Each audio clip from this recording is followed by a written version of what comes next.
Hello and welcome back to the True Analyst. Today, we'll tackle the core concepts and problems in macroeconomics. When we analyze the health of an entire economy, we need reliable ways to measure national output and national income.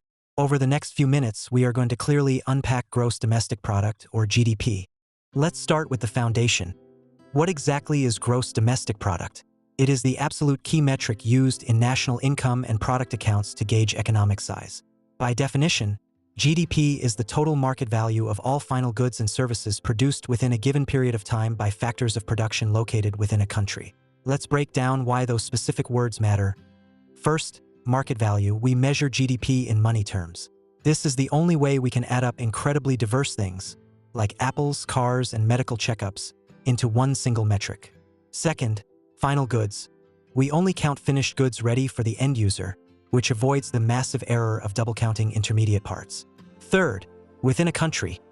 This metric is based strictly on the geographical location of the production, completely ignoring the nationality of the producer. To give you a historical benchmark, the US GDP in 2009, according to the Bureau of Economic Analysis, was $14,256.3 billion. I mentioned that we only count final goods, and this is a critical rule to understand. Final goods and services are those produced for final use by households or firms. They are done, finished, and not meant for any further processing.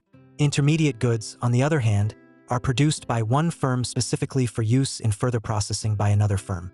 Think of tires sold to General Motors or internal electronic parts made for an Apple iPod. Here is exactly why we exclude those intermediates. Let's say GM pays Goodyear $200 for a set of tires. GM puts those tires on a car and sells the whole vehicle for $24,000. If we counted the $200 for the tires and the $24,000 for the car, we would be double counting the value of the tires. GDP solves this by only counting the final sale of $24,000. Another way economists handle this is through calculating value added. Value added is simply the value of goods leaving a specific stage of production minus the cost of the goods that entered that stage. Summing up the value added at each individual stage equals the exact value of the final sales. Both approaches give you the exact same GDP. Let's look at Table 21.1 to see this value-added concept in action using gasoline production. There are 4 distinct stages from drilling the oil to selling it at the pump. In Stage 1, oil drilling, the value of the sales is $3, meaning the new value added to the economy is $3. In Stage 2, refining, those materials are processed and the sales value becomes $3.30. The refinery only added 30 cents of new value. In Stage 3, shipping, the sales value hits $3.60, meaning the shippers added another 30 cents of value. Finally, in Stage 4, retail sale, the price is $4, meaning the gas station provided a final value addition of 40 cents. If we mistakenly counted the total sales receipts at every single stage, we would get $13.90. That would overestimate our GDP by 3.5 times. By only tracking the actual value added at each step, we get $4, which perfectly matches the final retail price. So, to keep GDP accurate, what must be intentionally left out? The golden rule is that GDP does not count transactions where money or goods change hands but no new goods or services are produced. Used goods. Selling a used car or a vintage guitar involves zero new production. That old output was already counted in GDP the year it was first produced. Similarly, a house only counts toward GDP when it is originally built, not during each subsequent resale. Paper transactions. Sales of stocks and bonds are just transfers of ownership. They don't create new products, so capital gains are not counted in GDP. However, there is a catch. If a broker charges you a fee for that trade, that fee is considered a new service, so the fee itself is counted. Output abroad. If a US citizen works for a foreign company overseas, their labor is not counted in US GDP. But if a foreigner works inside the US, their output is included in US GDP. GDP only cares about the physical location of production. This brings us to a very common point of confusion: the difference between GDP and GNP, or gross national product. GDP focuses entirely on geography. It measures the value of output produced by factors of production located within a country's borders. Therefore, a foreign worker inside the US is counted, but a US worker abroad is completely excluded. Profits earned by foreign companies within the US are also counted in GDP. GNP, however, focuses on ownership and nationality. It measures the value of output produced by a country's citizens, regardless of where they are living or operating in the world. Under GNP, a U.S. worker abroad is counted, but a foreign worker inside the U.S. is not. Furthermore, U.S. profits made overseas are counted in GNP. Let's clarify this with the Honda plant in Marysville, Ohio. The wages of the U.S. workers there count toward both U.S. GDP and U.S. GNP because they are U.S. citizens working on U.S. soil. However, the profits made by Honda, a Japanese company, count toward U.S. GDP because the factory is in Ohio, but those profits contribute to Japanese GNP, not U.S. GNP. For most developed countries, the overall difference is small. In 2009, U.S. GDP was $14,256.3 billion, while GNP was remarkably close at $14,361.2 billion. There are two primary ways economists calculate GDP, and theoretically, both will give you the exact same result. Why? Because of a fundamental rule of markets. Every single payment or expenditure made by a buyer is simultaneously a receipt or income for the seller. The first method is the expenditure approach. Here, we add up the total spending on all final goods and services across the economy. The classic formula is GDP equals C plus I plus G plus EX minus IM. That stands for personal consumption, gross private domestic investment, government consumption and investment, plus exports minus imports. The second method is the income approach. Instead of looking at spending, we add up all the income earned by the factors of production. This tallies up wages, rents, interest, and profits. We sum up employee compensation, proprietor's income, rental income, corporate profits, net interest, and make a few minor adjustments to reach the final GDP figure. Let's look much closer at the expenditure approach using actual US data from 2009. Remember our formula: C plus I plus G plus net exports. Personal consumption, C, is the undisputed heavyweight champion of the US economy, totaling $10,089 billion, which was 70.8% of the entire GDP. This includes durable goods at 7.3%, non-durable goods at 15.6%, and services dominating at 47.9%. Gross private investment, I, came in at $1,629 billion, making up 11.4% of GDP. Government spending, G, accounted for $2,931 billion, or 20.5% of GDP. Finally, net exports, which is exports minus imports, sat at a negative $392 billion. Because America imports more than it exports, this was a negative 2.8% drag on the total. Add those four categories together, and you get the total 2009 GDP of $14,256 billion. Let's zoom in on those two largest expenditure components to see what they are really made of. Under personal consumption, which drives 70.8% of GDP, we categorize spending into three buckets. First are durable goods like cars and heavy appliances, which are designed to last a long time. Next are non-durable goods, which are consumed quickly, like food, clothing, and gasoline. But the biggest chunk of consumer spending goes towards services, paying for doctors, lawyers, mechanics, and education. Now looking at gross private domestic investment at 11.4% of GDP, we aren't talking about buying stocks. We are talking about business investment. Non-residential investments like building new manufacturing plants, buying heavy equipment, and upgrading tools drive 9.7% of this.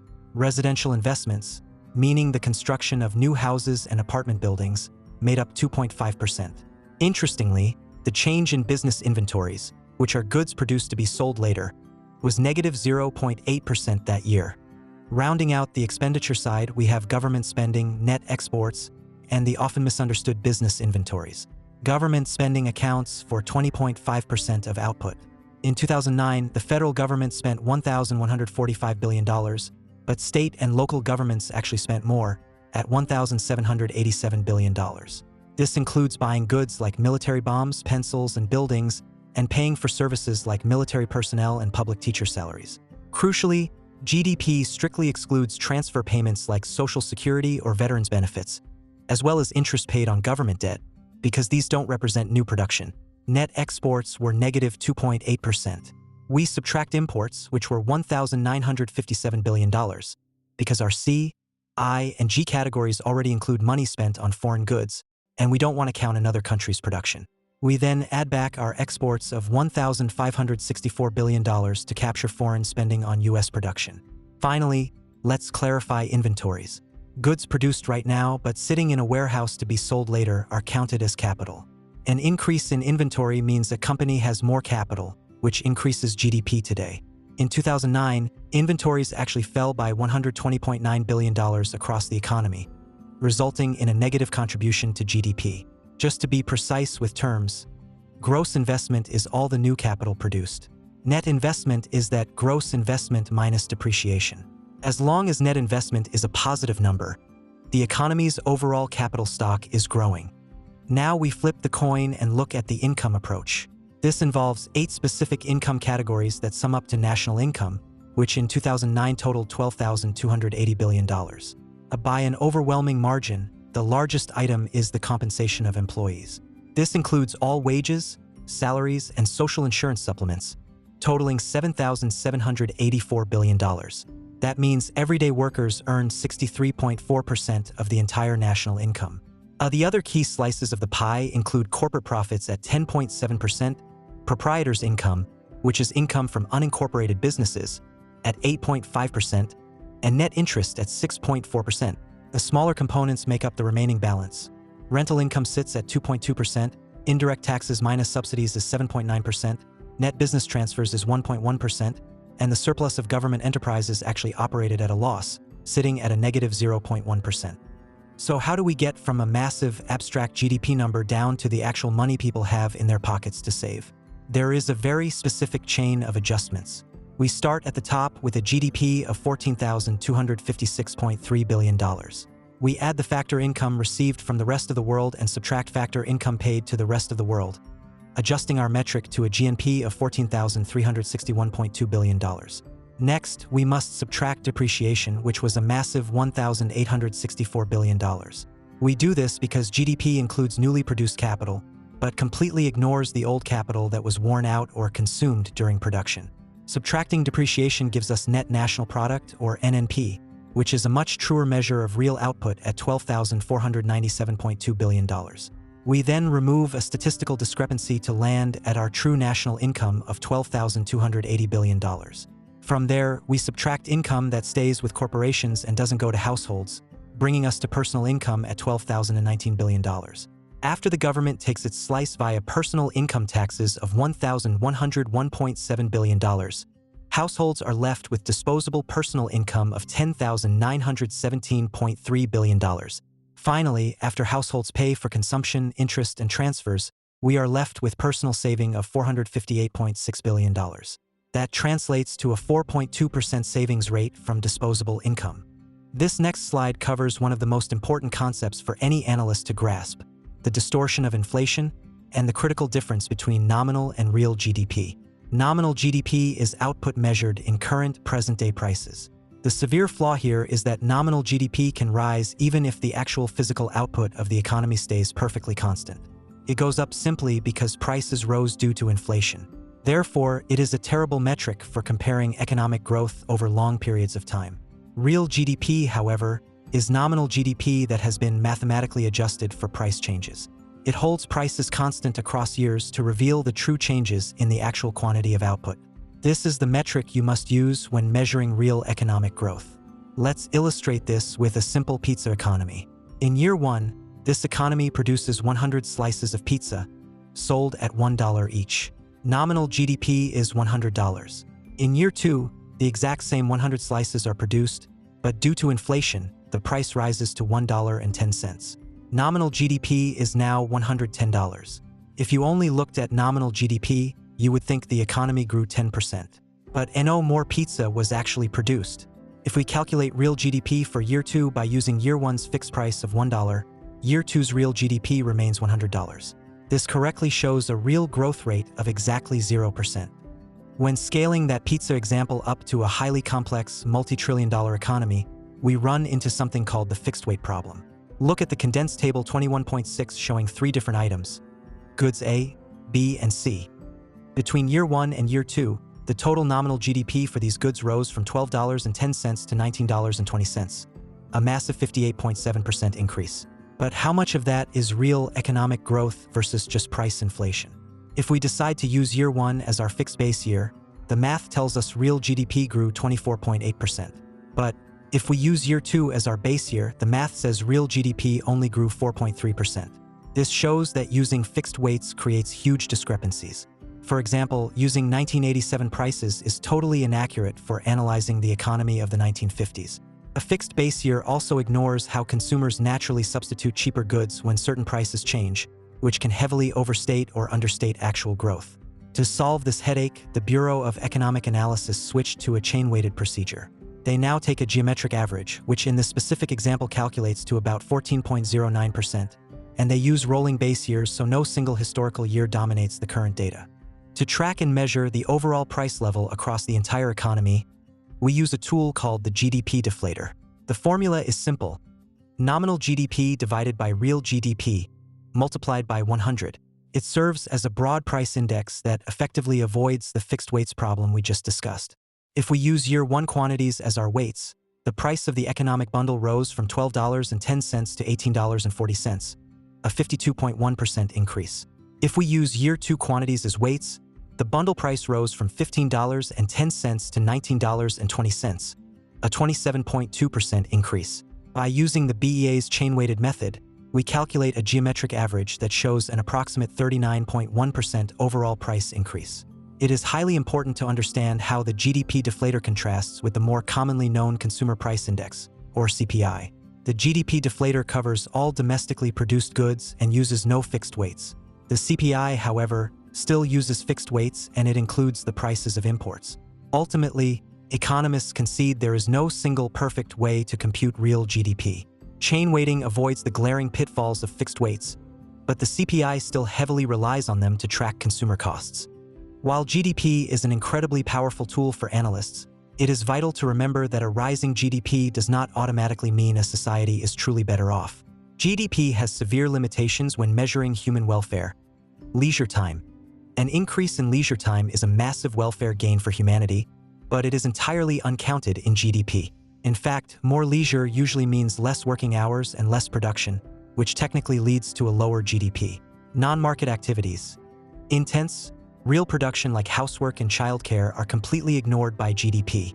Ironically, if you hire a professional cleaner or nanny to do the exact same activities, it suddenly is counted. Pollution and social ills. Ramping up factory production often equals more environmental damage and a lower quality of life, but GDP seldom reflects this cost. It simply records the higher production output and continues to rise. Income distribution. GDP is just a gross total. It tells us nothing about who is actually capturing the wealth. Two societies can have the exact same GDP, even if one distributes wealth equally and the other has extreme poverty and extreme wealth. Neutral on output type. GDP does not judge the moral or societal value of the goods produced. Bibles, guns, cigarettes, and medical textbooks all count equally toward the total. Underground economy. Illegal transactions and unreported cash income are entirely missed. In the US alone, this underground activity is estimated to be between 5 and 30% of total GDP, meaning official GDP significantly underestimates true economic activity. Let's look a bit deeper into that underground economy. Why should an analyst care about economic activity that is hidden in the shadows? First, tax evasion is the primary incentive for people to operate off the books, which severely impacts government revenues.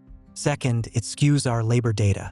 Official unemployment stats may significantly overstate true joblessness, as people working secretly for cash are legally counted as unemployed. Finally, it makes cross-country GDP comparisons highly misleading. For instance, if underground economies were suddenly brought into the light and fully counted, Italy's GDP would jump significantly higher, whereas a country like Switzerland would see barely any difference. When comparing living standards across different countries, analysts often rely on gross national income per capita. GNI is essentially GNP converted into US dollars using average exchange rates that are adjusted for inflation.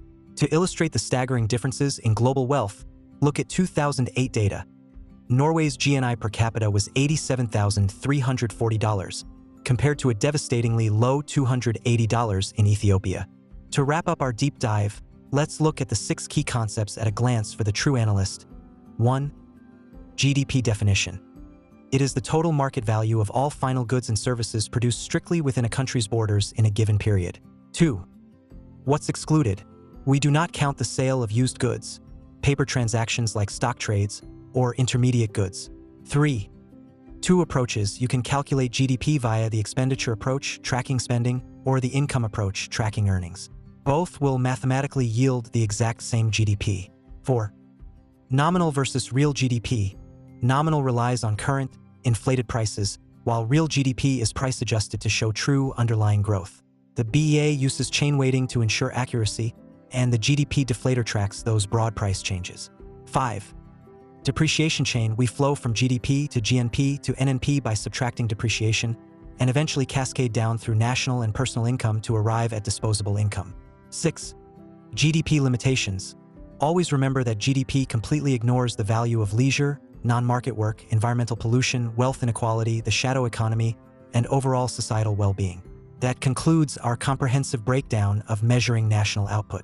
Next time, we will be covering complex dynamics of macroeconomics. Until then, keep analyzing.